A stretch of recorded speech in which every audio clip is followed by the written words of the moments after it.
Hi everyone, my name is Ann Lau. I'm the chair of Visual Artists Guild, a nonprofit organization that champions the right of freedom of speech and expression. On December 30th, 2019, Dr. Wenliang sent out information to his friends about a mysterious SARS-like virus affecting people in Wuhan. On January 25th, 2020, author Fang, who lives alone in the city of Wuhan, began writing on various Chinese social media platforms 2 days after Wuhan was locked down. Those daily entries received millions of hits, not only in China, but the world over. They also generated discussions among the netizens on health tips, shopping tips, where to get care, etc.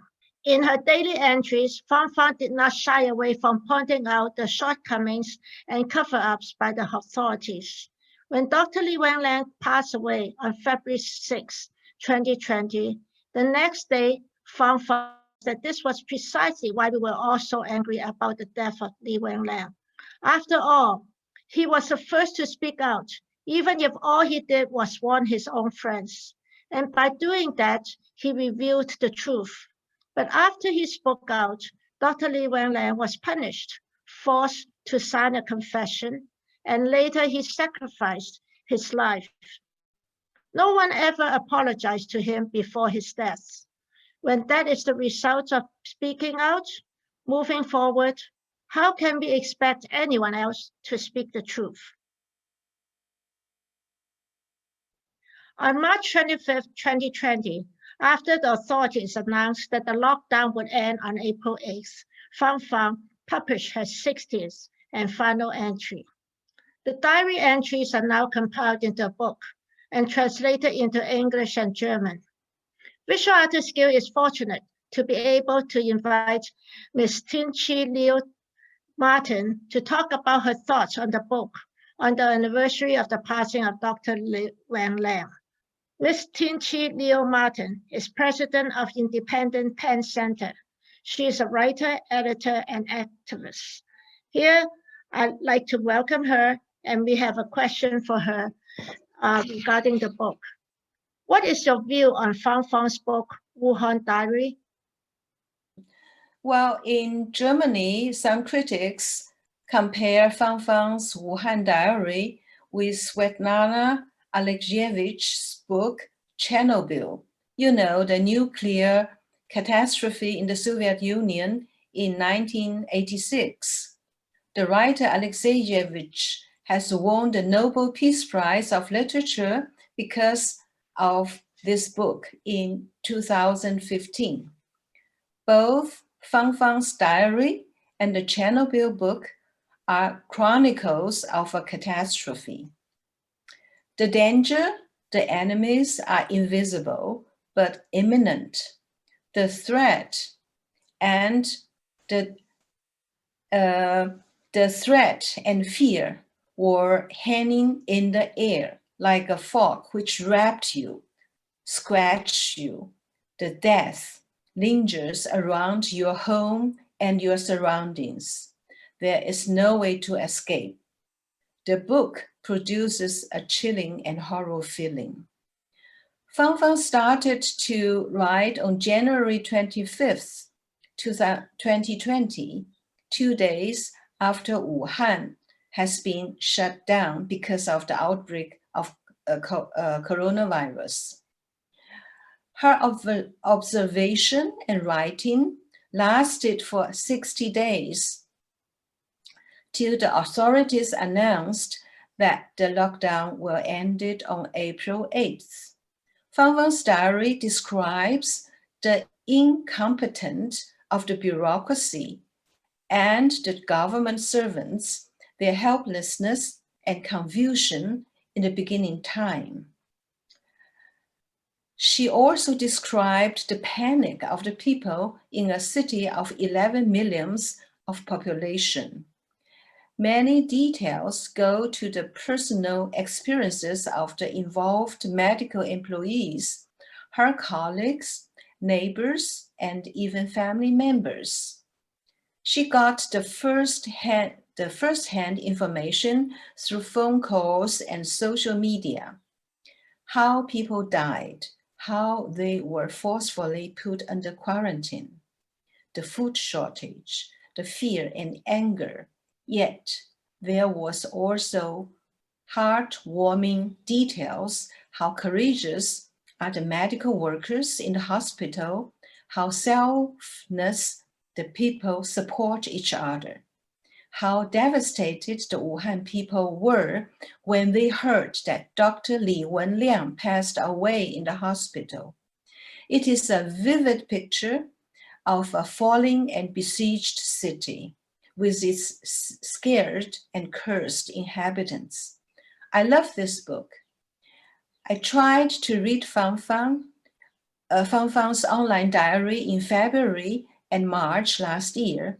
At that time, the COVID-19 was also spread out in the whole world, including Europe.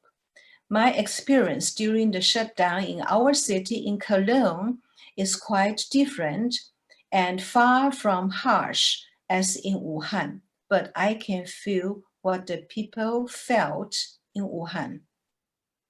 Thank you, Tinchi. Now I want to ask you another question. Why do you think so many people in China originally welcomed her diary? You asked me why are so many people in China welcome Fang's diary? Well, just close your eyes and imagine. The city, Wuhan, was shut down on January 23rd. People were locked at their home. The whole city was like a cage, a prison, or a dark tunnel. You cannot even go out to buy food. Food will be delivered and put in a designated spot and to be picked up. You see no neighbors and no soul on the street, only your family members. You are trapped. You cannot move. And in the TV, you only see the official informations from the CCP media. And that is far away from the true reality. Psychologically, people have the feeling to be strangled and got claustrophobia. That's why when a government officer came to visit Wuhan, I think you remember this picture, people opened their window and shouted loudly, "It's fake, it's false, it's lies." Fang has described it very vividly in her diary. In this dark and desperate situation, Fang's diary described the daily happenings in her neighborhood, the COVID situation. No matter it's good or bad news, they were true and trustworthy. It comforts the people. Her words taste like tranquilizer.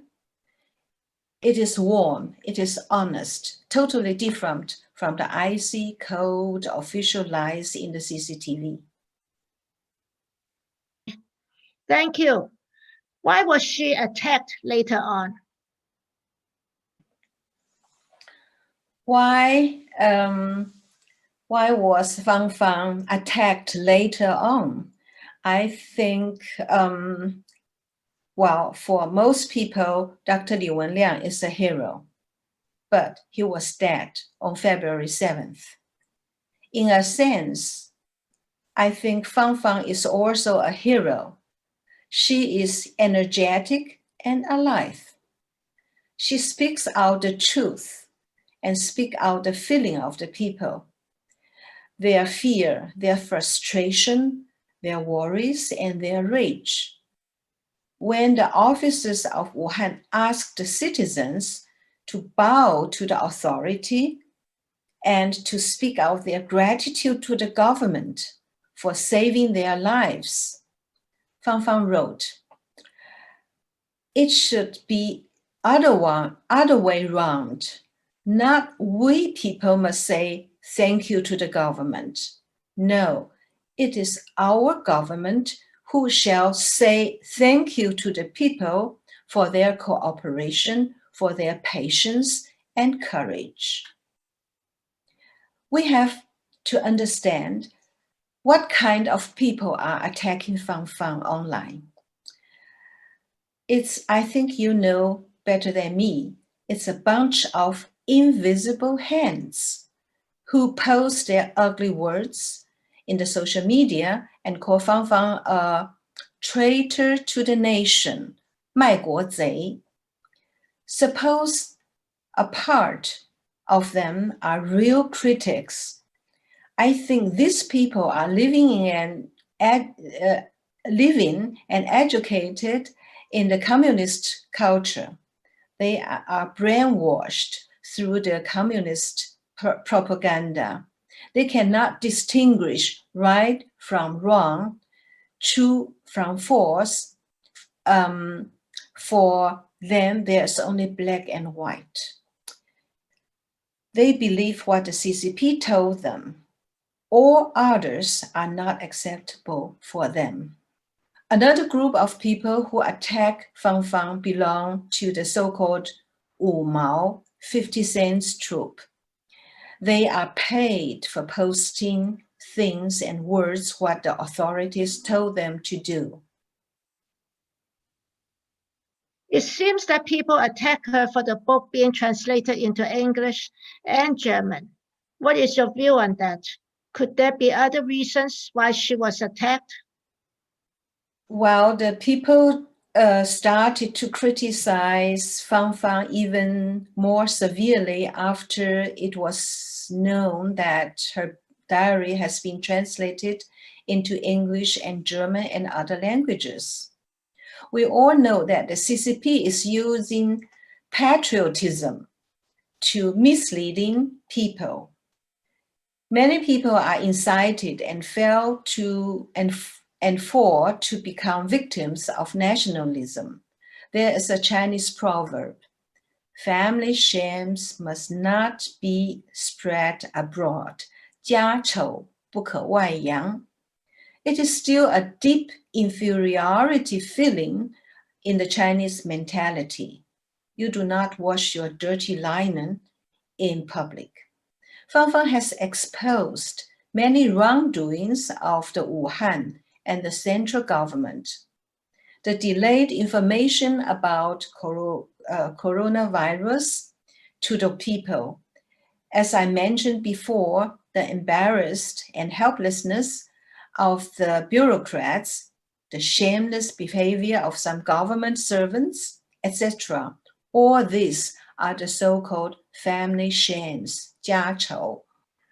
It belongs to the internal business. Whatsoever Fangfang wrote in her personal diary, it belongs only to Chinese. It should not spread out to the outside world. This is the way of thinking of those patriotic compatriots. A record of weakness and incompetence of our country shall not expose to the foreigners. This narrow-minded thinking has been transferred from the CCP to its obedient objects. After a year, she continues to be attacked. Why? Does it have anything to do with the World Health Organization current visit in Wuhan to find the source of the virus? So I don't think there is a direct connection whether Fangfang is now under more pressure or not when the WHO is visiting China. The fact is very clear. The Chinese government always wanted to cover up things that could expose their wrongdoings. If I think of the CCP, the first word comes to my mind is lies, lies, and nothing but lies. Fangfang is only the scapegoat for the wrong management of the Chinese government in case of COVID-19. And the reason, I think this is this is what I really want to say. There should always be a scapegoat. If something goes wrong, one should be responsible. In this case, the Chinese government said, we are not responsible for that. Well, it's just happened. Maybe the source of the coronavirus is from somewhere else, from Italy or somewhere else. Well, go ahead, you can do all your investigations. But with this gesture, the people are more excited and said, we are not guilty for all this catastrophe. But whether there is a direct relation to the more pressure what Fangfang has received now, or whether has it to do with the WHO visit in China, I don't think this is not a important question. The question is the Chinese government never apologize, never say we are wrong. They never do that. That's it. That's what I want to say. Thank you, Tin-Chi, for all the time you have spent with us, as well as your answers to our questions. It is very thoughtful, and we really appreciate that. Now, we'd like to speak to our friends all over the world on the first anniversary of the passing of Dr. Li Wenliang. Visual Artist Guild, recognizing the isolation and confusion caused by the deaths of hundreds of thousands of friends, family members, and colleagues the world over, call on today to be a turning point in this pandemic, to speak to and honor those, to support a transparency in finding the source of this Wuhan virus, so that it can be wiped out and end this era of near dark ages.